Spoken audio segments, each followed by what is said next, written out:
Good evening my dear student, welcome on your favourite channel science वाला। और मैं आपका प्यारा chemistry teacher, science teacher Anil Tiwari again welcome on your favourite channel science वाला SW। Today we will discuss Charles law gases state का बेटा बहुत important portion है for class 9th ICSE and TSC class 10th and class 11, 12 and other competitive examination. Today we will discuss part 4, lecture number 4, part 4। जिन बच्चों ने part 1, 2, 3 ना देखा हो, पहले 1, 2, 3 देख लीजिए, तब आपको पार्ट 4 अच्छे से समझ में आएगा। ओके बच्चों, तो चार्ल्स लॉ बेटा उन्होंने पार्ट 3 तक डिस्कस कर लिया था और बेटा उसमें मैं एक क्वेश्चन करा रहा था जो इनकम्प्लीट रह गया था, वीडियो कट हो गई थी, तो मैं उस क्वेश्चन को फिर से रिपीट कर रहा हूं। The volume of a sample of a gas at 15 degree Celsius is 288 millilitre at a pressure of 800 mmHg। Calculate the volume of gas sample, मतलब गैस का वॉल्यूम बताना है at 0 degree Celsius, 45 degree Celsius and -30 degree Celsius. Celsius छूट गया है, यहाँ पर Celsius होगा, सेल्सियस। बेटा अकॉर्डिंग टू चार्ल्स लॉ, ध्यान समझिएगा, जो चार्ल्स है उसमें प्रेशर क्या होता है, कांस्टेंट होता है। ध्यान समझना बच्चों, प्रेशर क्या है, कांस्टेंट। तो प्रेशर का इस लॉ में कोई यूज नहीं होता। तो कोई एक्चुअली में चार्ल्स लॉ है क्या, मैं थोड़ा सा इसके बारे में इंट्रोड्यूस कर देता हूं आप लोग को।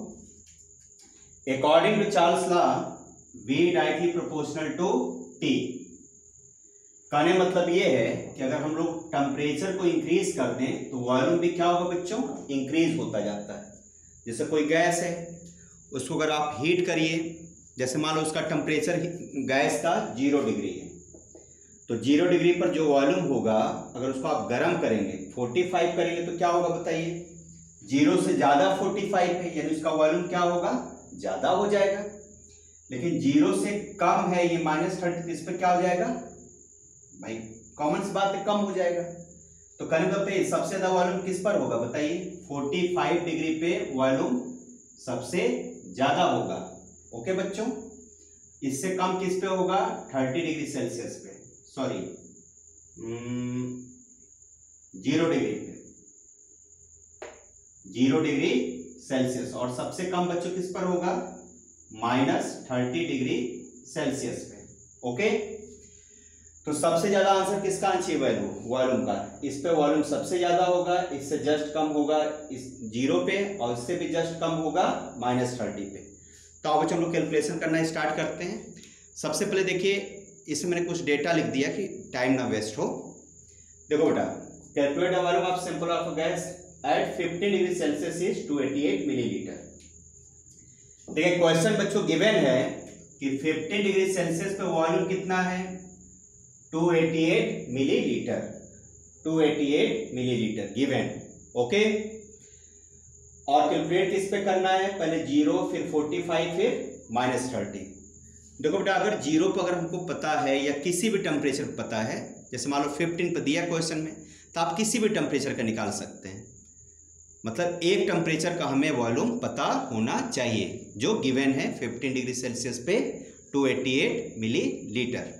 ओके, देखो बेटा, तो पहले सबसे पहले हम लोग फर्स्ट सॉल्व करते हैं 0 डिग्री सेल्सियस पे। तो 0 डिग्री सेल्सियस बेटा जो वॉल्यूम निकालने का तरीका होता है, क्या होता है formula, V0 is equal to VT into 273 divided by 273 plus T। जरा हमारे पास ध्यान से समझिएगा आप लोग।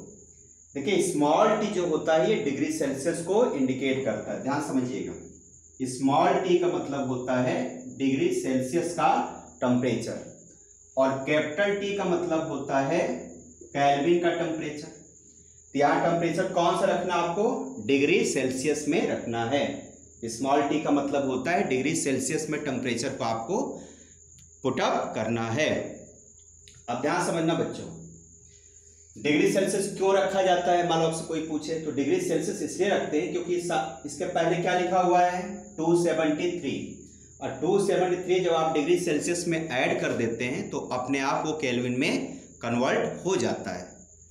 पता होगा सबको कि अगर हम लोग डिग्री सेल्सियस में 273 को ऐड कर दें तो क्या बन जाता है बच्चों, केल्विन। इसलिए यहाँ पर टेम्परेचर कौन सा रखना है आपको, डिग्री सेल्सियस वाला टेम्परेचर रखना है। ओके, आई होप आप लोगों को समझ में आ गया होगा। अच्छा, अब आइए बेटा हम लोग इसको सॉल्व करते हैं। बताइए वैल्यू सबकी रखिए। वीटी मतलब जो टेम्परेचर गिवन है, कितना गिवन है, 15। यहाँ रखिए V0 इज इक्वल टू बच्चे हो जाएगा V15। जो गिवन होगा टेम्परेचर उसको VT कहेंगे। तो 15 into 273 divided by 273 plus T, 273 plus T. T किस में होना चाहिए, सबको पता है किस में होना चाहिए बच्चों, ये टी होना चाहिए डिग्री सेल्सियस में। तो टी कितना दिया हुआ, जो गिवन होगा वही होगा। गिवन कितना है, 15 डिग्री सेल्सियस, यानी यहां आप लिख दीजिए 15। अब बताइए कितना होगा, V0 यानी volume of gas at 0 degree Celsius, ये मतलब होता है V0 का। V15 देखो, V15 कितना है, 288 गिवन, यहाँ रख दीजिए 288 इंटू 273 डिवाइडेड बाई 273 प्लस 50। देखो केल्विन में कन्वर्ट हो गया 15 डिग्री सेल्सियस ना, इसलिए केल्विन में आप टेम्परेचर मत रखिएगा, किस में रखिएगा, डिग्री सेल्सियस में। बार बार रिपीट कर रहा हूं। अब बताइए बच्चों, इसको जब आप सॉल्व करोगे कितना आंसर आएगा, सॉल्व करके सब लोग बताइए, सॉल्व करके बताइए। इसको आइए और एक बार सॉल्व कर लेते हैं। V0 इज इक्वल टू कितना हो रहा है, 288 इंटू 273 डिवाइडेड बाई कितना हो जाएगा, 538 718 288 इससे कैंसिल हो गया, यानी V0 बच्चों कितना आ गया, 273। और यूनिट क्या होगी, जो यूनिट वॉल्यूम की गिवन होगा वही वॉल्यूम का यूनिट हर जगह होगा, यानी कि 273 ml। यानी V0 पर वॉल्यूम कितना हो गया बच्चों, यानी volume of gas at 0 degree Celsius will be 273 ml। Okay, note down करिए। ओके बच्चों, जरा ध्यान से देखिए कि टेम्परेचर 15 पे कितना था वॉल्यूम, 288, और हमने किस पे कैलकुलेट किया, 0। तो बताइए 0 पे ज्यादा वॉल्यूम होगा कि 15 पे, बताइए सोच करके। वॉल्यूम टेम्परेचर बढ़ने के साथ क्या होता है, गैस का इंक्रीज होता है। तो देखो 15 पे है 288, तो 0 पे कितना आंसर आना चाहिए, इससे कम। देखो इससे कम आया, 273 आया। इसका मतलब हमारा कैलकुलेशन सही है। ये भी ध्यान रखिएगा, टेम्परेचर कम होता जाएगा तो वॉल्यूम भी कम होगा, टेम्परेचर बढ़ेगा तो वॉल्यूम भी बढ़ेगा। अब आइए क्वेश्चन नंबर 2 हम लोग सॉल्व करते हैं बच्चों। Okay, second question is volume at 45 degree Celsius. देखो 0 के अलावा अगर कोई भी टेम्परेचर पूछा जाएगा, 0 का तो मैंने फार्मूला आपको बता दिया था, अगर अदर कोई टेम्परेचर दिया हो एक्सेप्ट 0, तो उसके लिए बच्चों फार्मूला होता है VT is equal to V0 1 plus, okay, 1 plus T upon 273। It is volume at given temperature except 0 degree Celsius. कुछ भी हो सकता है, 15, 20, 25, 30, 45, -30, कुछ भी हो सकता है, लेकिन 0 नहीं हो सकता। ओके, तो इसको जरा सॉल्व कर लेते हैं, शॉर्टकट में बना लेते हैं। क्या बनेगा बच्चों, VT is equal to V0, इसको मल्टीप्लाई करिए, 273 इंटू 1 273 प्लस T, इसका मतलब हो गया into 273 plus T divided by 273। Okay, it is shortcut method of this formula. Okay, अब बेटा इस पे आप वैल्यू पुटअप कर दीजिए, आपका आंसर आ जाएगा। ठीक है, तो इसको सॉल्व करके देखते हैं कितना आंसर आ रहा है। पहले आप लोग सॉल्व करिए, पॉज करके वीडियो रिप्लाई करिए कितना आंसर आ रहा बच्चों, बताइए सब लोग, बताइए कितना होगा।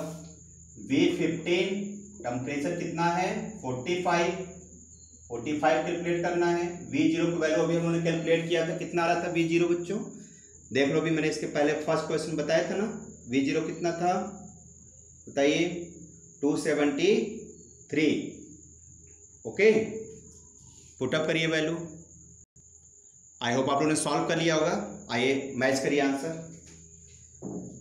V0 की वैल्यू है 273 मिलीलीटर इंटू 273 प्लस टी की वैल्यू कितनी बच्चों अब लेंगे 45 डिवाइडेड बाई 273। स्मॉल टी का मतलब क्या बताया है, डिग्री सेल्सियस में आपको वैल्यू रखना है, तो डिग्री सेल्सियस में रखिएगा यहाँ पर। कितना हो जाएगा बच्चों बताइए, V15 इक्वल टू 273 इंटू इन दोनों को ऐड करिए, कितना हो रहा है बताइए, 538 471 हो जाएगा और 213 डिवाइडेड बाई 273 कैंसल हो गया। Volume at 45 degree Celsius is equal to 380 ml। I hope आप लोग को हमारी बात समझ में आ गई होगी। देखिए ध्यान से देखिए कितना आ रहा आंसर, बताइए, रिप्लाई करिए 318 ml। आप जरा सा मैच करके देख लीजिए, 0 का आंसर आ रहा था 273, अब 45 पे क्या होना चाहिए, इससे ज्यादा आना चाहिए, टेम्परेचर बढ़ने से वॉल्यूम बढ़ जाता है। तो इस पर आ रहा था 273, इस पे आ रहा है 273 से ज्यादा, यानी कि हमारा आंसर सही है। ओके बच्चों, अब हमको सॉल्व करना है -30 डिग्री सेल्सियस, इस पर वैल्यू क्या आएगी, 0 से कम आनी चाहिए, क्योंकि ये टेम्परेचर काफी कम हो गया, 0 से भी -30 हो गया। ओके बच्चों, आइए सॉल्व करते हैं इसको। ओके बच्चों, तो सॉल्व करिए आप लोग। देखिए फार्मूला वही सेम लगेगा, क्योंकि 0 के अलावा कोई भी टेम्परेचर देगा ये फार्मूला यूज होगा। ओके, बस आपको करना क्या है, यहां पर टी की जगह -30, V0 की वैल्यू रखिए 1 प्लस टी की जगह क्या आ जाएगा बच्चों -30 और 273 नीचे रहेगा। इसको सॉल्व करके V0 की वैल्यू आपको पता है 273, सॉल्व करके दिखाइए, वीडियो पॉज करिए।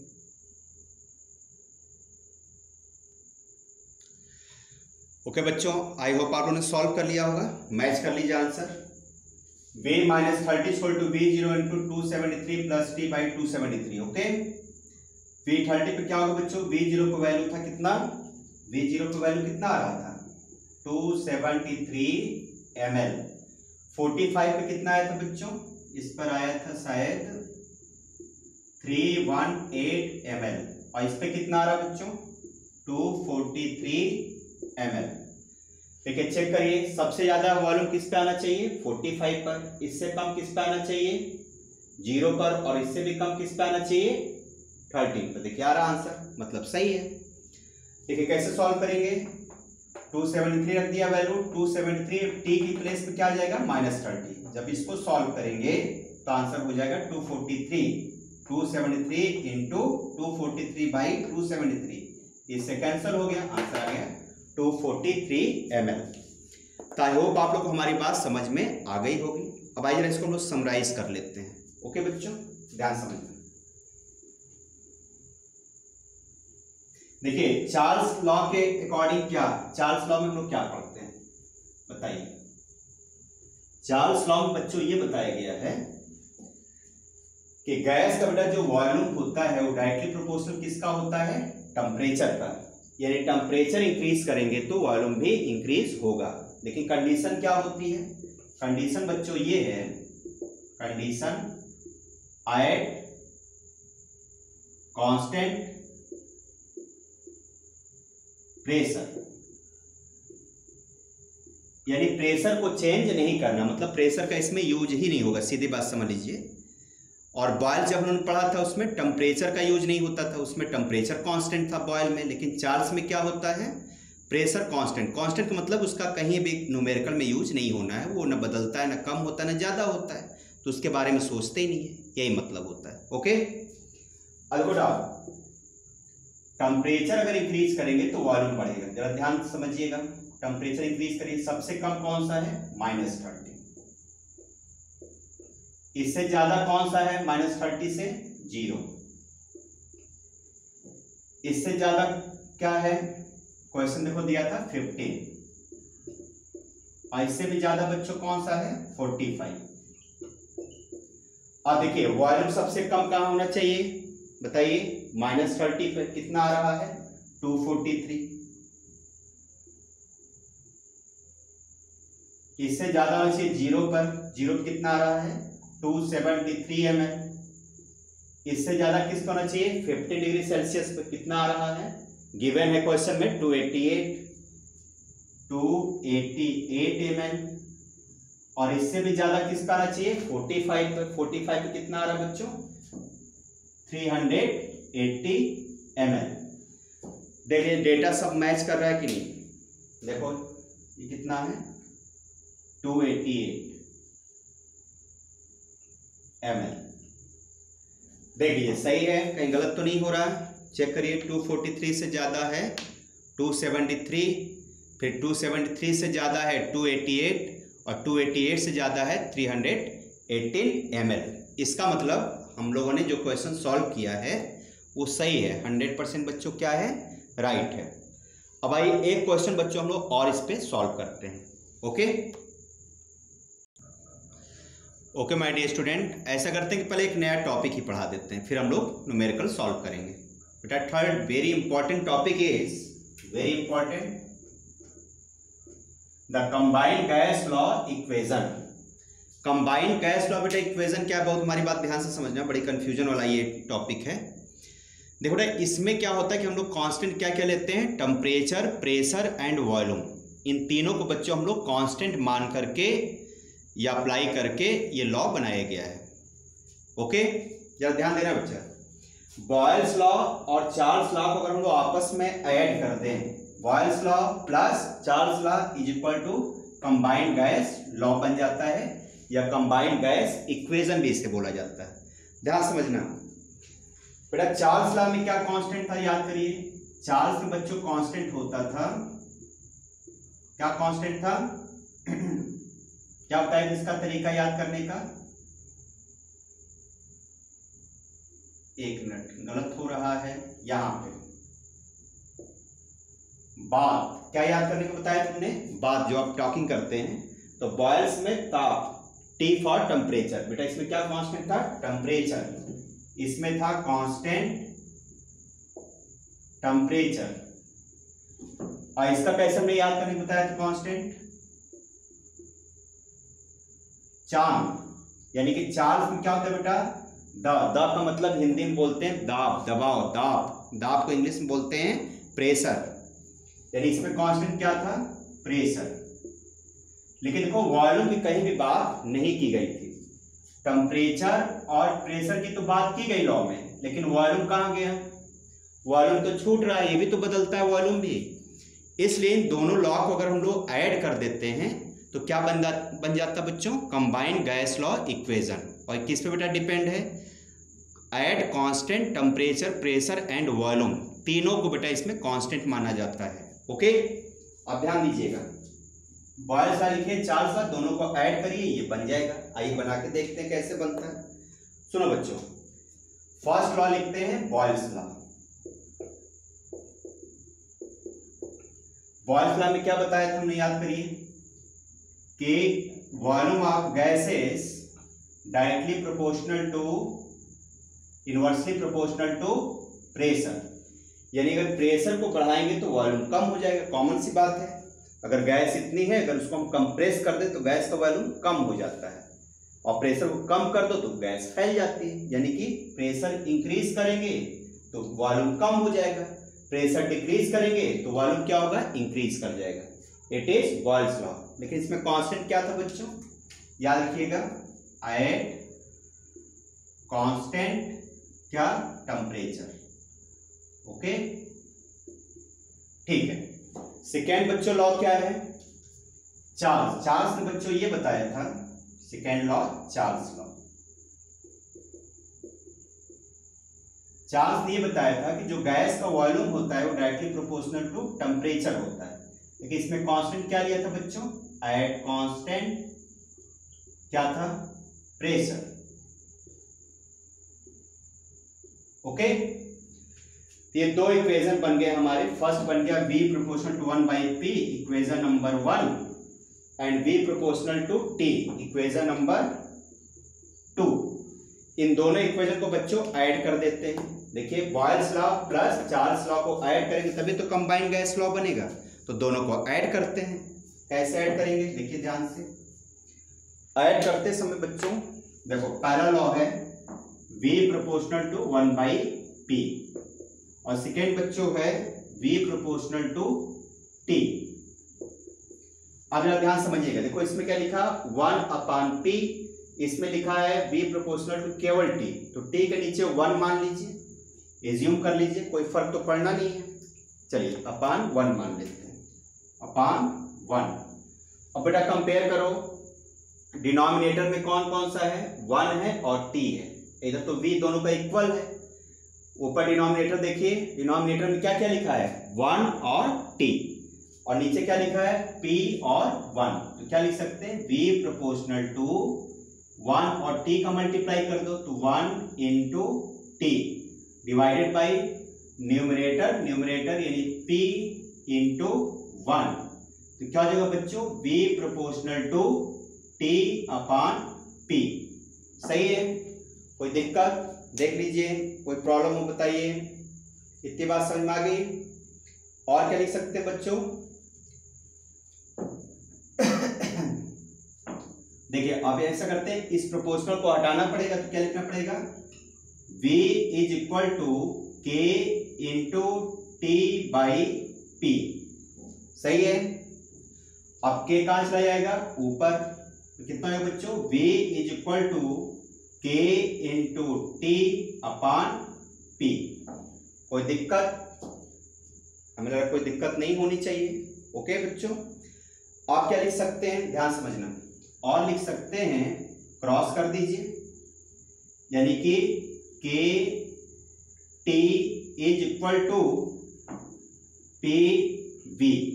ओके, अब बताइए क्या लिख सकते हैं, इस T को नीचे लाइए या इसको इधर लाइए, क्या लिख सकते हैं बच्चों, देखो K is equal to PV by T, या ये लिख सकते हैं PV upon T is equal to K। तो it is called as gas equation, it is called as gas equation. I hope आप लोग हमारी बात समझ में आ गई होगी, कोई बहुत कंफ्यूजन नहीं होना चाहिए। और बहुत ध्यान से समझना, मैं थोड़ा इधर रफ कर देता हूं। अब ये बताइए हमारा जो मेन लॉ बन गया, क्या लॉ बन गया, PV by T is equal to K। K का मतलब होता है बच्चों कांस्टेंट, और इस कांस्टेंट को बच्चों क्या कहा जाता है, बताइए कौन सा कांस्टेंट कहते हैं, प्रोपोर्शनैलिटी कांस्टेंट। इसको बच्चों बोलते हैं proportionality constant. Okay, it is called as proportionality constant. अब इसमें दो कंडीशन बनाइए, देखिए इनिशियल और फाइनल। तो बताइए फाइनल में क्या मानेंगे, फाइनल बच्चों जो प्रेशर होगा उसे क्या कहेंगे, सॉरी जो इनिशियल प्रेशर होगा क्या मानेंगे, P1, और जो फाइनल प्रेशर होगा उसे क्या लिखेंगे बच्चों, P2। इनिशियल जो वॉल्यूम होगा उसे क्या मानेंगे, इनिशियल वॉल्यूम V1, और इसको बच्चों फाइनल वॉल्यूम क्या मानेंगे, V2। इनिशियल टेम्परेचर T1 और फाइनल टेम्परेचर T2। अब इन दोनों से बेटा दो इक्वेशन बनाते हैं। ध्यान समझना, हमारी बात थोड़ा सा हार्ड है, समझते चलिए। तो इसको बच्चों को लिख सकते हैं, क्या लिख सकते हैं बताइए, इनिशियल के हिसाब से ये फार्मूला कैसे बनेगा बताओ, ये जो मेन फार्मूला है इनिशियल के हिसाब से बनाइए, वैल्यू पुटअप करिए। तो इनिशियल बच्चों बन जाएगा P1 V1 बाई T1। देखिए P1 V1 by T1, okay, is equal to K। ये बच्चों बन गया इक्वेशन नंबर 1, यानी कि इनिशियल कंडीशन, ओके। अब फाइनल के हिसाब से बताइए क्या बनेगा फार्मूला, इसके हिसाब से इसका यूज करिए। तो फाइनल बच्चों बन जाएगा P2 V2 by T2 is equal to K। Equation number 2 ये बच्चों बन गया फाइनल कंडीशन के हिसाब से हमारा equation 2, P2 V2 by T2, और इनिशियल के हिसाब से बन गया P1 V1 बाई T1 बन गया, ओके। अब क्या करिए, देखिए दोनों में क्या बच्चों, इसमें भी K के बराबर, ये भी K के बराबर, मतलब ये दोनों इक्वल होंगे। इट मीन्स फाइनल आंसर हम क्या लिख सकते हैं इसको, conclusion, it means P1 V1 by T1 is equal to P2 V2 by T2 is equal to K। K for constant, constant की वैल्यू कभी चेंज होती नहीं, इसलिए P1 V1 by T1 is equal to P2 V2 by T2, okay, by T2। ये बेटा हमारा बन गया gas equation, it is our gas equation. K कहां चला गया, तो K तो बेटा कांस्टेंट है ना, तो कांस्टेंट की वैल्यू कभी चेंज नहीं होती, ना कम होती है ना ज़्यादा होती है, इसलिए K को फार्मूले में नहीं लिखा जाता, कहीं भी नहीं लिखते, कांस्टेंट हमेशा बच्चों रिमूव कर दिया जाता है। तो आई होप आप लोग को ये बातें समझ में आई होंगी। अब आइए इस पर एक छोटा सा क्वेश्चन सॉल्व कर लेते हैं, जिससे कॉन्सेप्ट और क्लियर हो जाए, okay. Okay my dear student, question is a gas occupies 55 milliliter at 182 degree Celsius and 3 atm, okay, it is first condition, मतलब इनिशियल कंडीशन। अब क्या कह रहा है, what will be the volume of a gas at STP. अब देखो बच्चों ध्यान समझिएगा, इसमें दो कंडीशन होना चाहिए, इनिशियल एंड फाइनल। तो पहले इनिशियल सॉल्व करिए जो गिवन है। तो देखो बच्चों इनिशियल कंडीशन क्या दिया हुआ है, इनिशियल कंडीशन गैस ऑक्यूपाई 55, मतलब कि वॉल्यूम हो गया बच्चों 55 ml। टेम्परेचर कितना हो गया, टेम्परेचर बच्चों स्मॉल टी लिखेंगे क्योंकि डिग्री सेल्सियस में दिया हुआ है। कितना हो जाएगा बच्चों 182 डिग्री सेल्सियस, ओके। और ये दिया प्रेशर यानी कि P 3 atm। अच्छा इसको चेंज करिए, पहला दिया से क्या लिखेंगे बच्चों हम लोग 1 1 1, यानी कि V1 T1 एंड P1। देखो इसको चेंज करना पड़ेगा, टेम्परेचर हमेशा हमको किस में लिखना होता है, केल्विन में। तो इसको चेंज करिए, इसमें बच्चों ऐड कर दो 273। तो आंसर कितना हो जाएगा बताइए, फाइनल आंसर कितना हो जाएगा, ऐड करके बताइए कितना हुआ बच्चों, सोचिए। ये हो जाएगा 445, ये हो जाएगा बच्चों 445।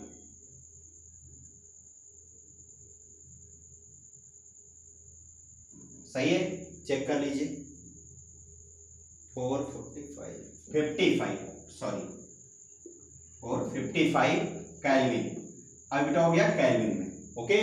अब ये हो गया कैपिटल टी, ये था स्मॉल टी, इन्हें बदल दिया, क्या हो गया बच्चों कैपिटल टी, ओके। अब आइए यहाँ पर फाइनल कंडीशन। फाइनल कंडीशन क्या दिया हुआ है, what will be the volume, यानी कि वॉल्यूम आपको पता करना है। एसटीपी देखो बेटा, जो एसटीपी होता है इसका मतलब होता है स्टैंडर्ड टेम्परेचर एंड प्रेशर। आपने क्लास 9th में पढ़ा होगा इसके बारे में, या फर्स्ट चैप्टर में पढ़ा होगा सम बेसिक कॉन्सेप्ट में, मोल कॉन्सेप्ट में। ना पढ़ा हो तो मैंने वीडियो बना दिया है, आप देख लीजिए, बहुत ही डीपली मैंने पढ़ाया हुआ है, ओके। मोल कॉन्सेप्ट जरूर आप देखिए, बेसिक कॉन्सेप्ट आप केमिस्ट्री पार्ट 1 2 3। देखो बेटा ये वॉल्यूम बाद में मिल रहा है, इसलिए हो जाएगा V2 पता करना है। और देखो टेम्परेचर एसटीपी पे कितना होता है, याद रखिएगा, टेम्परेचर बच्चों होता है ओके माय डियर स्टूडेंट। देखिए एसटीपी जहां भी दिया होगा इसको नोट कर लो, रट लो सब लोग। एसटीपी का मतलब होता है स्टैंडर्ड टेम्परेचर एंड प्रेशर।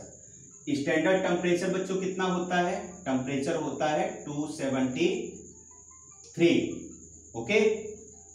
और प्रेशर कितना होता है बच्चों, प्रेशर होता है 1 atm।